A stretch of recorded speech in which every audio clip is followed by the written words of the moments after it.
అప్పుల బాధలు వెంటాడుతున్నాయా? అయితే 6 JVR వారి జాతిరత్నాలు ధరించండి. నమస్తే, వెల్కమ్ టు మనం టీవీ. నేను యాంకర్ సిరి. ప్రస్తుతం మనతో పాటు ఉన్నారు ప్రముఖ అడ్వకేట్ ఆజాద్ గారు. ఆయనతో మాట్లాడదాం. సార్ నమస్తే. నమస్తే అమ్మా. సార్, ఇప్పుడు ఒక ట్రెండింగ్ టాపిక్ గురించి డిస్కస్ చేద్దాం సార్. కాక్రోచ్ జనతా పార్టీ అసలు ఒక నేషనల్ పార్టీకి కూడా అవ్వనిది ఈ పార్టీకి జస్ట్ ఫ్యూ డేస్ లో వాళ్ళు ఇంత మిలియన్ ఫాలోవర్స్ అంటే నిజంగా అందరూ అటెన్షన్ కూడా ఇప్పుడు వాళ్ళ మీదే ఉంది. అసలు ఎవరు సార్ ఈ అభిజిత్ అనే పర్సన్? ఎవరు?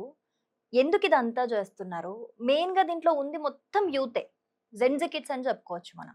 అసలు ఈ పార్టీ వెనక ఉన్నది ఎవరు? అసలు దీన్ని చూసైతే ఒక రకంగా బీజేపీ పార్టీకి హడల్ అని మాట్లాడుకుంటున్నారు. అసలు దీని వెనక ఉన్నదేంటి? వీళ్ళకి కావాల్సిందేంటి? ఈ అభిజిత్ అనే పర్సన్ ఎవరు?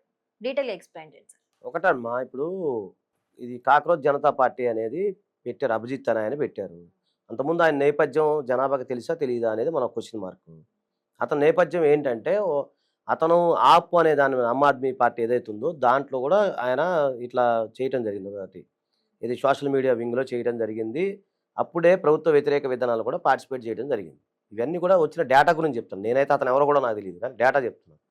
సో అదొకటి. రెండోది ఏంటంటే అతను మమతా బెనర్జీ విషయంలో కూడా అక్కడ కూడా మాట్లాడటం జరిగింది. తర్వాత కొంతమంది దేశ వ్యతిరేక కార్యకలాపాలు చేసిన వ్యక్తుల గురించి పాజిటివ్గా మాట్లాడటం జరుగుతూ ఉంది. ఇవన్నీ జరిగినాయి. అతని మీద ఉన్న ఆరోపణలు చెప్తా ఉన్నాను.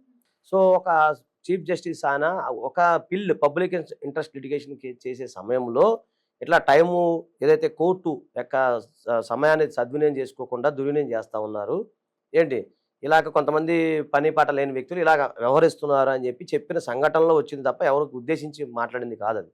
సో దాన్ని పట్టుకుని ఆయన ఎప్పుడు దొరికిద్దా సందని చెప్పేసి కాక్రోచ్ జనతా పార్టీ అని పెట్టారు.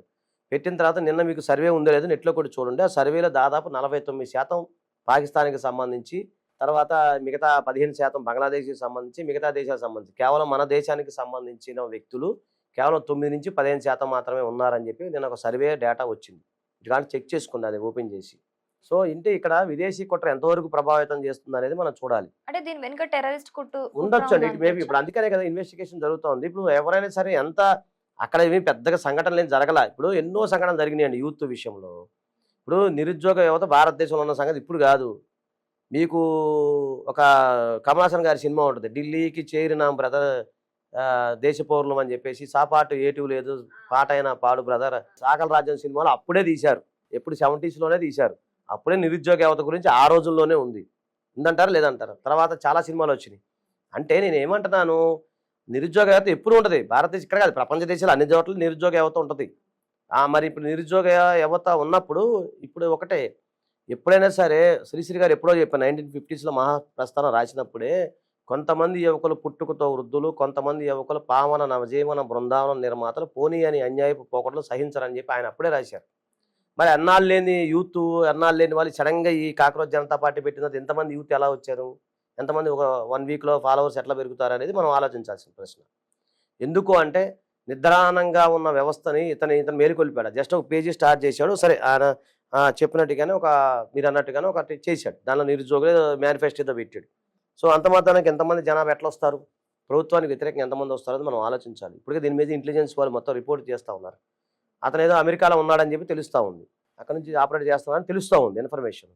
సో ఒకసారి దీని మీద మన యూత్ అనేది ఎవరైతే ఉన్నారో, యువత అనేది ఒకసారి దీని మీద ఆలోచించండి. జాయిన్ అవ్వమని చెప్పచ్చు, జాయిన్ అవ్వండి. సో ఎవరో సీజే గారు చేసిన వ్యాఖ్యలను పట్టుకొని ఇన్ని రోజులు ఇట్లా జరిగింది అంటే, ఇంతమంది మరి నిద్రానంగా ఉన్న యువత ఇప్పుడు ఎలా మేలుకున్నారు? సడన్గా ఒకేసారి ఇంత ఫాలోవర్స్ ఉన్నాయి. చాలా సందర్భాల్లో నిరుద్యోగ యువతకు సంబంధించి అనేక మంది కూడా ఎన్నో ఉద్యమాలు చేశారు. ఉద్యమాలు చేశారా లేదా? ఇప్పుడు మనకు తెలుసు, మనం ఇక్కడ ఆంధ్రాలోనే మాట్లాడుకున్నాం, తెలంగాణలో మాట్లాడుకున్నాము. ఏంటి విశాఖ ఉక్కు గురించి ఎన్నో ఉద్యమాలు జరిగినాయి. ఎంతమంది యూత్ సపోర్ట్ చేశారా? మీరు ఆలోచించండి ఒకసారి. ఇప్పుడేదో నిన్న నాకు కేసు వచ్చింది, రాజమండ్రి పేపర్ మిల్ ఏదో, కడియం పేపర్ మిల్ ఏదో మూసేస్తున్నాను ఎవరో ఫోన్ చేసి చెప్పారు. దాని మీద చేయాలనుకుంటే ఎవరైనా వచ్చారా?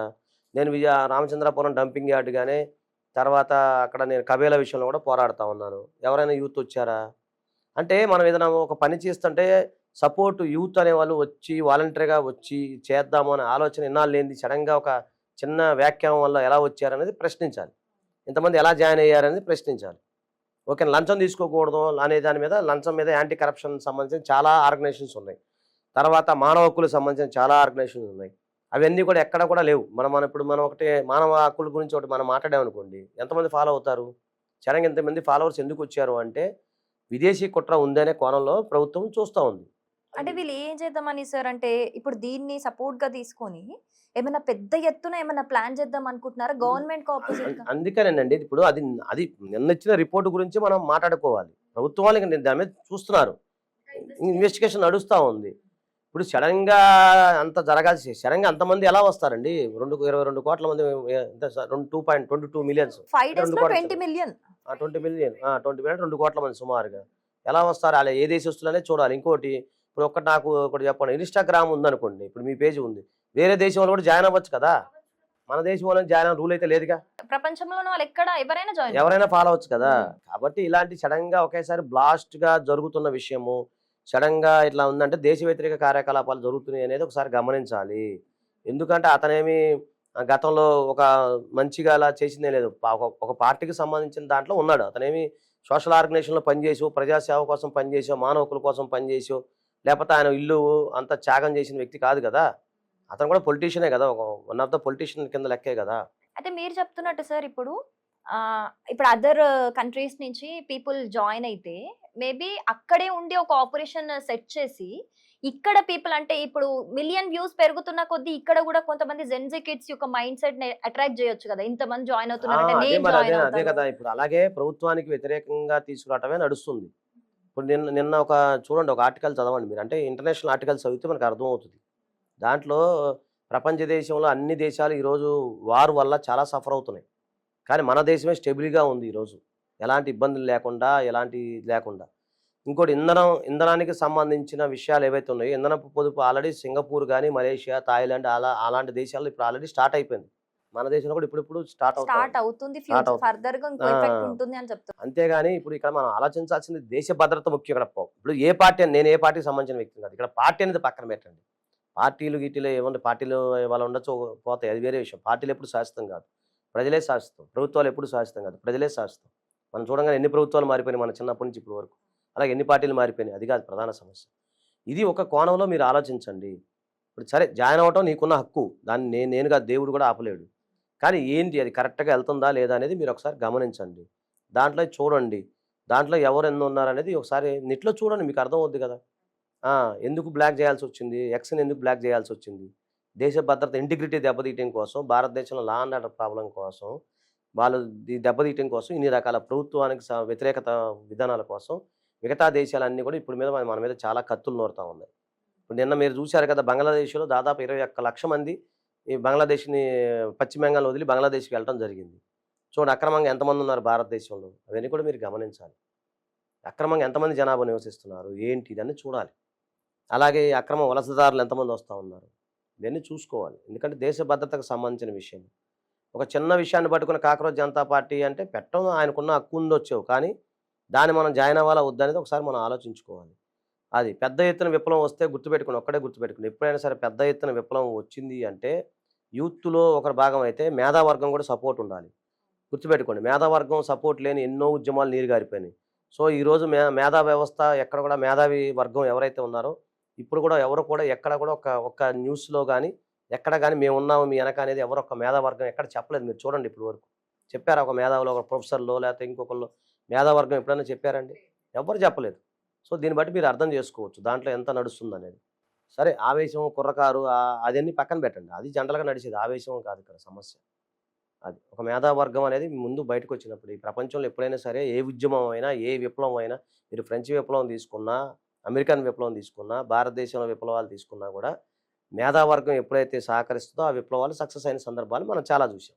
సో ఫైనల్ గా ఏం చెప్తారు సార్ అంటే ఇప్పుడు బ్లైండ్ గా ఫాలో అయిపోకుండా మీరు తెలుసుకోండి అది ఎంతవరకు నిజం. నేను అదే అంటున్నానమ్మా, మీరు ఏమంటున్నానంటే ఏదైనా సరే తొందరపడి నిర్ణయాలు జాయిన్ అవ్వడం పెద్ద ప్రాబ్లంగా, జాయిన్ అయితే నొక్కితే జాయిన్ అయిపోతాం, అది కాదు సమస్య.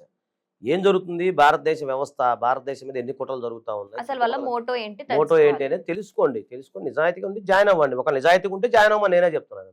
ఆలోచించండి అంటున్నా ముందు వెనక. ఎందుకంటే రేపొద్దున అతను కనుక చట్ట వ్యతిరేక కార్యకలాపాలు లేకపోతే దేశ భద్రతకు ముప్పు కలిగించారనుకోండి, అప్పుడు అందులో చిక్కులు పడదు. ఓపెన్ చెప్తాను, అందరూ చిక్కుల్లో పడతారు, మీరు కూడా చిక్కుల్లో పడే అవకాశం. జాగ్రత్తగా ఉండమని నేను చెప్తున్నాను.